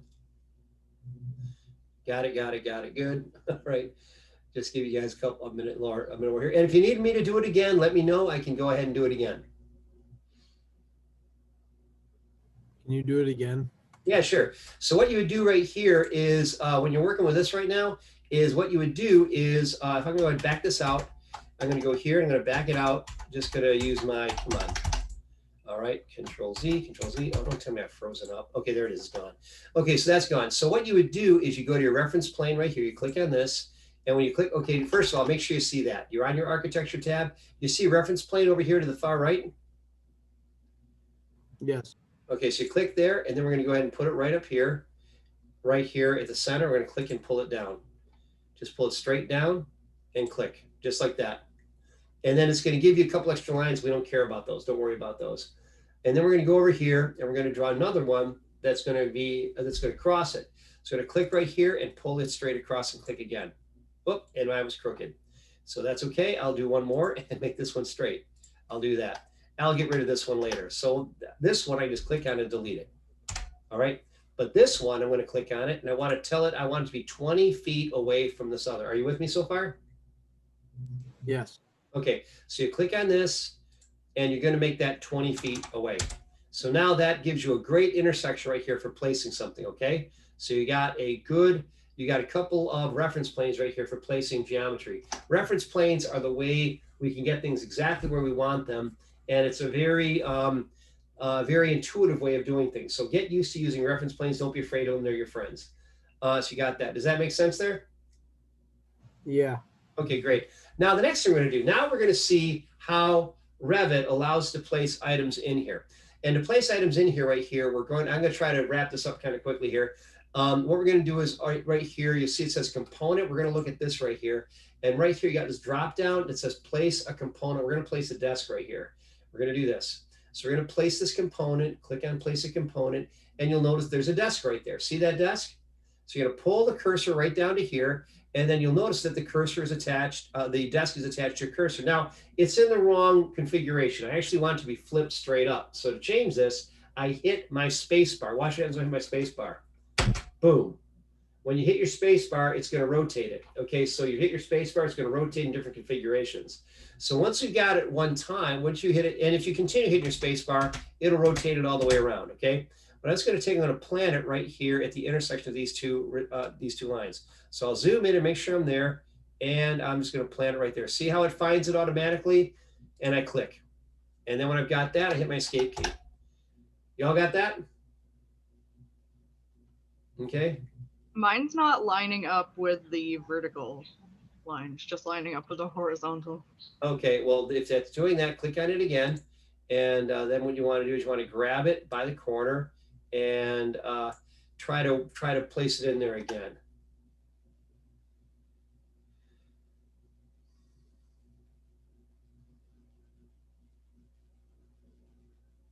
All right, I'm good now. Good to go? Okay, great, great.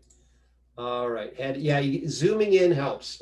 Zooming in helps. With Revit, that's another thing I want to share. Thank you for sharing that. What happens is as you're working in Revit, what will happen very often is your ability to pick highly detailed items is enhanced when you zoom in. So don't be afraid to zoom in. It's actually a good thing. So I'm going to zoom in here, and I want to do something else here now. Now, this desk, I want it to be actually centered by its midpoint right on that reference plane. So I'm going to click on this.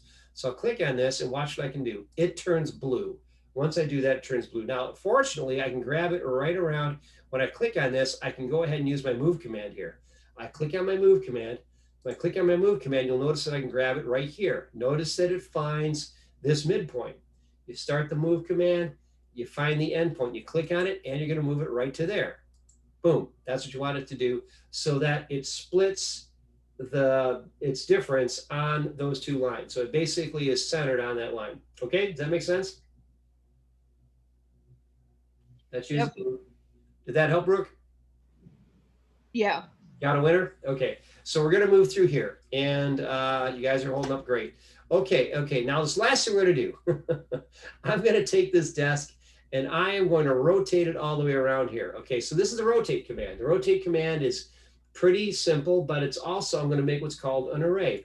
You guys, we looked at the array command. Remember we worked on the that hub drawing? It was drawing I think, it was actually a circle, and then we actually used the polar array. Remember that? And we actually made that we made that one object where we actually arrayed the polylines all the way around. You guys remember that one? Yep. Okay, this is the same command in Revit. We're going to do the exact same thing. And what we're going to do is we're going to array this thing around this center point. Okay, so just to kind of show that again, what we're going to do here is this.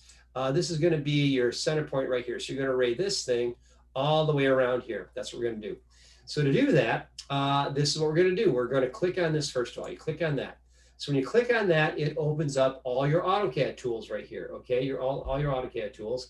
And what we're going to do right here is we are going to choose the array command. The array command looks like this. So I'm going to hold my cursor over the array command, and the array command is going to show you a little video here. Okay, so the video command shows us how to make an array, and this is going to make an array of these desks actually over to the side. It's going to make several different rows and columns. So you go ahead and do that. That's how the array command works. So I'll go ahead and click on the array command right here. And when I do this, I have two choices. I either have a linear, which is in a line, or I have radial. Okay, this one is, now for what we're going to make, would we be using linear or radial, do you think? Radial. It's radial, so we click on radial.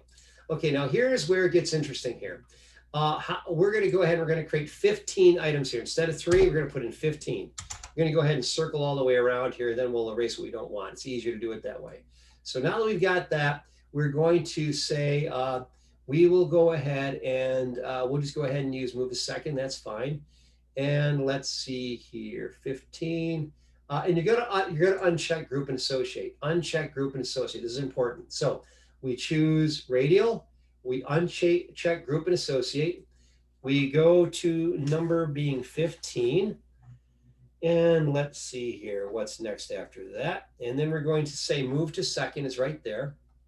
And then we are going to drag the center of rotation. Now the center of rotation is this blue circle right down here. We want to drag that. So to drag it, I hover my cursor over it, and I'm going to click on it, and I'm going to drag it up to the midpoint of the top line. So I'm going to go here, I'm going to click on it, and when I click on it, I can drag it up. I'm dragging it up right now, see it? And I'm going to drop it right there. I'm going to drop it right in the center right there, and we'll let her go right there. Center, right, come on, you right there. Let it go. See that? And then when I have that, it should look like this. So you move your center. You're going to move what's called the center, rather the center of rotation. We just did that. Now, when you do that, it's going to be right there. Now, when you're done with all that, you're going to go up here into the angle, and you're going to type in 360 for 360. So 360 and hit your enter key and watch the magic happen. I hit enter, boom, there it is. It looks like a buffering sign. It looks like a what sign? A buffering sign. A buffering sign. Oh, yes, it does. You know, just like, there you go. There it is right there. Did anyone get that to go? Got a winner? Okay, good. Yep. Okay, does anyone need me to repeat that? Yeah, I hate to beat the guy to ask, but please. No, not a problem. This is why we're having class, okay? So what we're going to do right now is we're going to do this. I'm going to deselect this right here. I'm going to click on the desk. Okay, so let's follow along, and let's hit your escape key a couple times there, and make sure that you have anything going, and then click on the desk. Okay, you with me so far? Yeah, I got you. Okay, and then you want to go up here to the array command. You want to click on array. And when you click on array right there, what you got right now is we can actually begin to put an array. And what we want to do is we want to make a polar array or a radial array. You got that right there? I do. Uncheck group and associate. You got that? Yes. Over here, the number 15. 15. Yep, you got that. Perfect. Okay, now this should be second right here. Now, here's where it gets a little tricky. The only thing you got to do here is you see this right here where I'm hovering my cursor? This is Blue called dot. the blue dot. That's the center of rotation. That means that is the pivot point. Okay, so if you were to actually take, did you ever use a compass in school, like doing geometry at all? You ever use a compass? Yeah. Okay, this is basically what you're gonna do right now. You're gonna move the point of the compass from where it's at right now up to the middle of the wall up here. So we're gonna click on this and drag it up like this. And we're gonna drop it right here so we can actually make it right there. And we let it go there. Does it make sense? Click on the blue dot and then drag it up. You got it, exactly. Okay. Click on the blue dot and drag it up. Got it. Okay, you got a winner then. Now at this point, this is where it gets cool. You go up here and you go on the angle and you type in 360 for 360 degrees. So you type in 360 and then the magic happens when you hit the Enter key. Got it. boom, boom, boom. There you go. Yeah, my issue was I didn't click on the blue circle to begin with, and it kind of threw everything off. You know, the first time I did this exercise, I actually had the book and I was going through it on my own. I didn't have a teacher. I had to figure it out on my own, okay, like I did for most of these things. Anyway, so I was going through this right here, and I'm asking, what do you mean by the center rotation? But in this particular case, Revit allows you, it's analogous to the base point. When you're working in AutoCAD, you're always picking base points, you know, and so that's what you're doing right there. You're changing the base point for the rotation. Does that make sense? Yes. Yeah, I got it. Thank you. Now, at this point, all these that are outside, we can get rid of these. So we're going to click on those one at a time and just delete them. All right. And we'll go through here and delete these like that. So you go through there and delete them, and that's all you have left. Now, here's where it gets kind of cool here. Let's take a look at it with our 3D view, and it's going to look like that there. Looking kind of cool, isn't it? And then we're going to go ahead and we can put some shading on it and see what that looks like. Consistent colors, you got that right there. And so now you got something that's looking like you know, okay, we're making some progress here. This is starting to make some sense. Okay, does that help there? You guys, that look good? Yep. Okay, so what we've done so far is we've learned how to use walls in a very quick manner in Revit. So we've learned how to do that. We've learned how to make a very quick project. We learned how to make walls. We learned how to put in doors with tags, okay? I have a question. Yeah. So if we were going to take the hemicircle wall, and we were going to make it like a 3-foot knee wall, how would we do that? If you're gonna make that a 3-foot knee wall, you go ahead and click on it like this. And then what I would do is over here where it says the height, the top constraint, that's what it's talking about. So I'll leave it unconnected, and you said 3 feet, right? So I'll type in 3, watch what happens. I type in 3 for 3 feet, like that, boom. All right, I got a question that's similar to that. Yep. What if you wanted a wall to be angled? If you want a wall to be angled, yeah, you could certainly do that. What we're doing right now is I could take any one of these walls and edit them, you know, and make them on a particular angle as far if you knew what you wanted it to be. Like, by the way, let me back up for a second. James, did I answer your question there? Yes. Kind of cool, isn't it? Yeah, it's very helpful. Now, if you were going to make them all like 8 feet tall, would you just go around and click all the walls? Or is there like a possibility, if there's like, I don't know what you would call it, but some type of like command to just connect all of them? You're right on it. Okay, let me show you what you do here. You click on one of these walls right here. Now, of course, it depends upon how, since I made all the walls the same, it's easy to do. I click on one of them and then watch this. This is where it gets cool here. This is where doing a couple things really speeds up your job. I want to click and I want to select all the walls that are the same, right? So I click on one wall, I right click, and I choose right down here, select all instances of this wall visible in the view. Watch this, boom. And now when I've got that, those are all selected right there. All those walls are selected. These are thinner, okay? They're thinner walls. So I'm gonna start with these right here. And what I'm gonna do is I can change the height right here, right over here. I can go ahead and change that and make it 8 feet or whatever. 10 feet probably makes more sense. So I'll just type in 10 for 10 feet like this. I'll go ahead and grab 10 feet and I'll do that. And that goes ahead and I'll apply it. And just to show that, I'll look at it in 3D. And first of all, look at that. First of all, that changed it, okay? And these have to be fixed now. So I do the same thing here. I click on one of these, I right click, select all instances visible in the view. It grabs whatever is, okay, now I didn't get all these, but that's okay. I do the same thing. I go ahead and change the unconnected height to 10 for 10 feet. And then that last thing, I do the same thing here. Click on one of these, right click, select all instances visible in view, and I change the height to 10 feet. So when you did the visible in view, it also highlighted that 3-foot knee wall. So would you just click on it to unhighlight it? Yeah, you could basically, yeah, you could just go ahead and deselect it if you didn't want to. Like, so for one, if I selected like all of these walls right here, I'll go ahead and click this wall, and I'll go ahead and select all, just to show how it works. Select all instances, visible in view, and I've got them all right there. Then I just go here, I'd go to my control key and click on this one and deselect it, or go shift rather. Shift deselected it. See that? Now it's great. See that? Yeah. So that's how you do that. And then I can take this and make this a knee wall, because that's what you wanted. And we'll go here and we'll go ahead and make that 3 like that. And it is that. Does that kind of help now? Making some sense? Yeah, that makes sense. Okay. So a lot of this, and I realize you don't have your Revit running. So I know it's, for you, it's kind of it's all theoretical, but you'll get there. And don't forget, all this is going to be in video. So we can go over all this again. So answer all the questions, ask all the questions you guys want to, because this is going to be video. It's going to be here for posterity. So you can go through it. Okay, so we just saw right there how to make that happen. So now the last thing I'm going to do here, that's going to be a wrap. I'm going to save this right now. I'm going to save this as simple building 1. I'm going to save this. And now what I'm going to do is I'm going to download a template, and I'm going to show you guys how to do a real simple building, and you're going to make your own for next week. And I'm giving you essentially free reign to draw whatever you want to draw, okay? So this is one's going to be just a fun one. You can do whatever you want to. It's one of those kind of things like in school, there's no wrong answer. Well, in this particular case, there can be a wrong answer, but it'd be kind of hard to screw this one up, okay? So I'm giving you liberty to do something kind of fun, to make this something kind of interesting, but I'm not putting any real parameters on it. I'm just putting very few parameters on it. So what we're going to do right here is I save that, and I'm going to close it. I'm going to file and close out of there, and we can come back to that later. So what I'm going to do is I'm going to go back over here to Revit. I mean to Blackboard, back over to Blackboard, and to my week 9 and 10. Okay, this is getting good. You guys are following very well.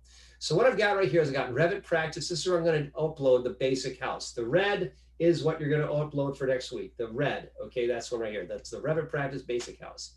Now, I've got this Revit floor plan 1 template. I've got this all here. So I got these different templates. Now for this one, I've got Revit simple building 2. I got that. And I think for this one, all I did for this one, I don't think I gave you anything too tricky. So we're just going to use a straight up the middle template from Revit. We're just going to use, you don't even have to download my template because there's plenty in Revit, and you don't have to do anything really special for this one. So let's go back to Revit and I'll show you how you'll do this. So what you're going to do is you now follow here. This is the assignment. Boom, assignment starts now at 8:09. We go to new and we change this. Now, please notice right here, you want to change this to be Imperial Architectural, okay? Construction's not wrong. It's just going to give you more information you need right now. So use Imperial Architectural template and hit OK, and boom, you are now in business. Okay, now, so here's what you're going to do. What you're going to do is this. You are going to make a building. Now, how easy is this? Well, it can be as difficult or hard as you want it to be. I'm going to go ahead. I'm going to show you how to do something. I'm going to go ahead and do it kind of quickly, and then I'm going to show you something else here. So what I'm going to do right here, I'm just going to go to wall, like I talked about.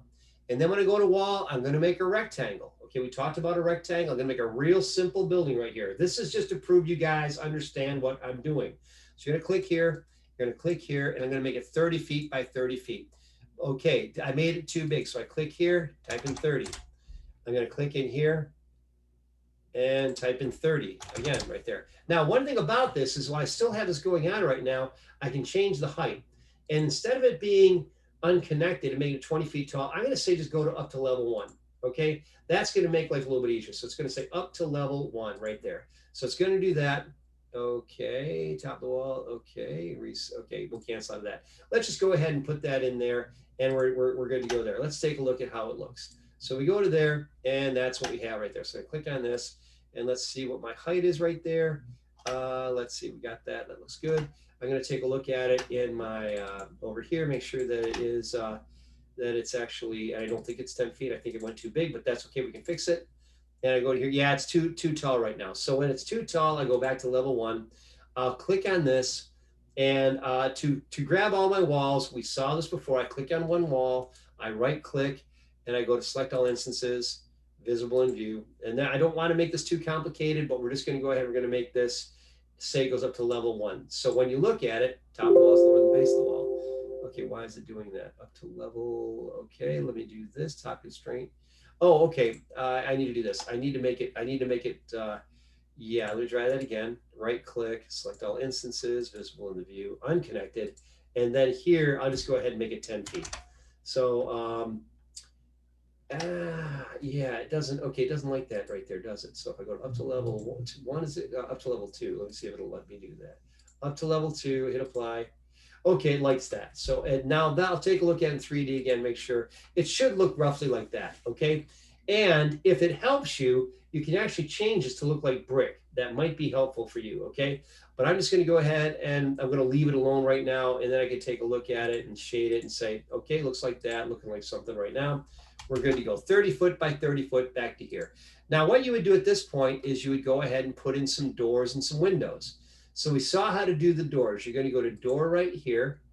And when you go into door right now, you've got this single flush door, and I want to tag it. So I'm just going to go put a door right here. I'm going to put a door, and I'm just going to use my midpoints just to make it really basic, nothing too tricky. And then I've got those right there. So I've got my doors in place right there. Take a look at it in 3D. Boom, looking pretty good here. Nothing too tricky. Okay, we got that. Now what I'm going to do is I'm going to put in some windows. Okay, so to put in my windows, they're right here. I haven't done this. They go in as easy as doors. So I go to window, and this is where I want to pick a particular kind of window. I'm going to go down here. I'm going to use a window double hung. I'm going to make it, oh, well, let's go ahead and make it 30 by 46. What the heck? I'm going to go ahead and drop one right here. And I'm going to go ahead, and you'll notice that that Revit attempts to go ahead and center these. We go through here. So they're going through here right now. Oh, you know what I didn't do? I didn't tag them. Let me go back to here. I want to tag That window's not centered. I mean, that door is not centered on the left. Oh, yeah. Okay. Okay, let me go back to here. Don't worry about it. I don't really care. If you want to center, you could go here, and then you could actually, you know, just kind of move it a little bit until it's correct, and until you move to 15 feet like that. So you can do that. Thank you, though. And then we'll go to window right here, and then we'll go to here, and we'll go ahead and grab this.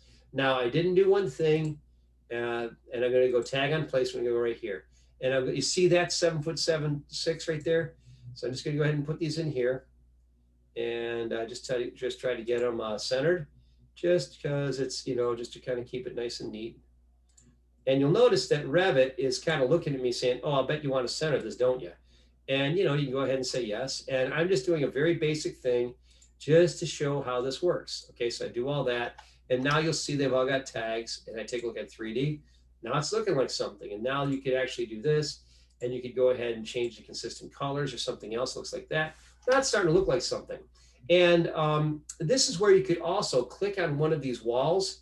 And if you wanted to, and I don't want to get too deep into the weeds on this one right here, but I'm going to go to here, and I'm going to just go do a real quick thing here. I'm going to go ahead and call it generic 4-inch brick. All right, when I do that, now it looks like that, which is kind of cool. So now you see a brick pattern right there, just to kind of like give you something to work with. It just because sometimes people, you know, they get a little more excited about that kind of a thing. Mine is not going to give me the right kind. Yours will actually shade correctly. Mine's actually not acting right.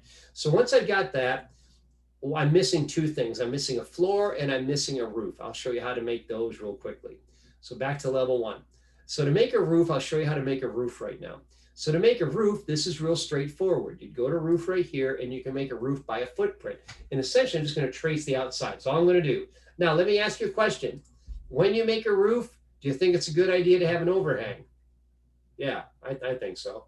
You typically want to have an overhang, and a good overhang would be like, let's say maybe a foot. So I'm going to go ahead and call it a foot. So I type in 1 for that. And then what I'm going to do is you'll notice that right up here in my drawing tools right here, I've got a line, I've got a rectangle, and I've also got this, which allows me to pick walls. This allows me to pick my existing geometry. So once I've actually drawn something in Revit, I can use it as a guide. So I'll go ahead and use this. Now watch what happens when I touch this. When I touch and I hover over the wall, the overhang displays on the outside. So I click there and it gives me a little blue line. That's how you know you got it right. If you go inside the wall, that's not where you want to go. So you want to kind of tickle your cursor until it actually hovers on the outside like that. So you go ahead and do those things. And now once you've done that, it's all completed. You always want to make sure that your magenta line is all connected with a solid boundary. You want to have that right there. And then you'll notice that up here, you got this green, this kind of mint green background right here. And what that is doing right here, that's telling you you're presently in a boundary edit. So to complete it, you got to either hit the red check mark to get out of this, or the red X or the green check mark. So you got to pick, do you want to keep it or do you want to get rid of it? Hit the green check mark if you want to keep it. Now at this point, I kept it. I look at it in 3D and boom, that's now got a roof, okay? Now this is a little bit goofy of a roof because it's what we call a hip roof. And, you know, I don't want to be too, wow, it looks like, wow, okay, it looks like, what is that? It looks like that chicken. Anyway, we'll move on. All right, we're going to go over here. So what I'm going to do is I'm going to go back up here to level 2. Now, level 1 right here. Now, level 1, I'm looking at the roof. I can't see the roof. But if I go to level 2, I do see the roof. Here's my roof outline right here. So level 2, and that's just logical. I got level 1 here and level 2. Here's my roof. So the roof is right here. So I'm going to click on the roof. And when I click on the roof, it's highlighted. And then to edit this, I can go to edit footprint. And this is just to show you how to make this look good. So I'll go to edit footprint right here. I'm not expecting all this. This is just for those of you that want to kind of go a little bit deeper on this. So I want to remove the slope off of 2 of these so that I have a standard gable roof. A standard gable roof is what most buildings have. A gable roof, it means the pitch like this. A hip roof is when you have your angles on all the sides. So I'm going to click on this line right here. When I click on that line, it allows me to go up here and to uncheck define slope. So uncheck define slope, and the symbol went away. The triangle symbol. I go down here. This also is a triangle symbol. I'm going to uncheck that as well. Now that doesn't define a slope anymore either. So when I've done this, I've completed this. I hit my green check mark, and now it looks like this because I took some of it away. So now take a look at that. Looking pretty good. All right. And so now we're looking pretty good. Now, the one thing I'd say about this now that we're looking at this, is I'd probably say that I've got a little bit of a problem here, in the sense there's a couple problems. First of all, the roof is too steep. So to fix that, I'll click on the roof and I'm going to change it right here. And right here, right now, I've got a 912 roof pitch. That's pretty severe. So I'm going to go ahead and change the 9 to be 5. A 512 roof pitch will be much less steep. All right, we go to there and it does that. So now we're looking like, it's looking like pretty good here. Now, we got this big gap here, so we're going to fix that. So I click on this wall here, this front wall here, and there's a very special tool in Revit that allows me to fix this. I'll go to attach top or to attach base. I want to attach the top. So I click on attach top and it says, okay, I see you've got the wall, Tom. What do you want to attach to? I want to attach up here to this roof. So I click on the roof and boom, look at that. It goes ahead and takes it and fills in that gap. Revit is a building information manager. Therefore, we're able to do this right here. So I'm going to flip around to the other side, same thing. I'm going to go to here and click on this one, do the same thing, attach the top and go to there, boom. And that's how you go ahead and do that. And everything you did, go ahead, question? So, I mean, I've seen houses like this. So let's just say if that extension that you just did, you wanted to make a different material, like you wanted to make it like vinyl siding. Can you do that in here? Yeah, you can. It's a little past. You certainly can do it. We're not going to do it right now, though, just because it'd be a little bit more. Yeah, you would have vinyl siding. Actually, we're going to be doing that on our final project, though, okay? Yeah, okay. But yeah, the answer is yes. I'm just trying to keep this simple for you, okay? So the answer is definitely yes. You can definitely do that. It's a little bit past where we want to get to right now. Okay, that's it right now. So that is, with a few mouse clicks, that is how I was able to make a basic house. I'm going to show you 2 refining things and then we're done. I'm going to click on the roof and I'm going to change the roof from being generic to being wood rafter with asphalt shingles, which looks like that there. And I've got some, doesn't really show up too well because I screwed around with my materials. But if I go to realistic, it looks even worse. So I'll just go here and we'll just leave it on shaded. What the heck, looks good there. Okay, we got that. Last thing, I'm just going to go to level 1. I'm going to put a floor in here, just because I'm going to put a little slab in here. And so to go here, I'm going to go to floor, and the floor operates just like the roof did. So I'm going to go here, And for this case, I'm going to do this right here. I'm going to make a slab right here. Only this time I could pick my walls, but I'm just going to make a rectangle. I'm going to click a rectangle, go from outside corner to outside corner. So I'm going to click here, and I'm going to go outside corner to outside corner, right from here down to here. And I'm making a generic floor. I go ahead and click to there. And once I've done, I hit my green check mark. And then when I'm done, let me show what it looks like. Boom. Now you see underneath it, it's got a slab. And that's all you have to do for next week. So what you're going to do for next week is you're going to make a structure, and you're going to give it at least 2 doors and at least 4 windows. I'll send this in an email. At least 2 doors, at least 4 windows. And I'm not going to be too picky about the actual floor plan. You can get fancier than this. If you want to kind of challenge yourself, you can do that. I'm not going to tell you to dumb it down. I'm just trying to make it as simple as possible. I want you to get your hands in this. I want you to work with it, and then we can go ahead and take it from there. So I'm gonna park the ship right now. I'm gonna go ahead and pull it into the lot right now. I'm gonna go ahead and stop the video. That is what is due for next week. I'm gonna stop the recording right there.